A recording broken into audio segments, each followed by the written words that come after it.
മലപ്പുറം വഴിക്കടവിൽ പന്നിക്കണിയിൽ നിന്നും ഷോക്കേറ്റ് വിദ്യാർത്ഥി മരിച്ച സംഭവത്തിൽ കെഎസ്ഇബി ഓഫീസിലേക്ക് യുഡിഎഫ് പ്രതിഷേധ മാർച്ച് നടത്തി. പ്രതിപക്ഷ നേതാവ് വി.ഡി. സതീശൻ മാർച്ച് ഉദ്ഘാടനം ചെയ്തു. പഞ്ചായത്തിന് യാതൊരു അധികാരമില്ലെന്നും കെഎസ്ഇബിയെ അറിയിക്കാൻ മാത്രമേ കഴിയുള്ളൂവെന്നും വി.ഡി. സതീശൻ പറഞ്ഞു. നിരവധി തവണ കെഎസ്ഇബിക്ക് പരാതി നൽകിയെന്ന് കുട്ടിയുടെ അമ്മ തന്നെ പറഞ്ഞു. പോലീസിനും വൈദ്യുതി വകുപ്പിനും സംഭവത്തിൽ ഉത്തരവാദിത്തമുണ്ടെന്നും വി.ഡി. സതീശൻ ആരോപിച്ചു. ഇതൊരു കുഞ്ഞ് മരിക്കുമ്പോൾ തീർച്ചയായും ഇപ്പം ഞാൻ അവിടെ ഉണ്ടെങ്കിൽ ഞാനും ആ കൂട്ടത്തിൽ ഇറങ്ങും പ്രതിഷേധിക്കാൻ.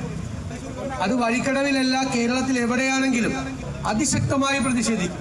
പക്ഷെ ഇങ്ങനെ ഒരു മന്ത്രി കേരളത്തിനുള്ളത് ഈ സംസ്ഥാനത്തിന് മുഴുവൻ അപമാനകരമാണ് എന്ന് എനിക്ക് പറയാതിരിക്കാൻ പറ്റും.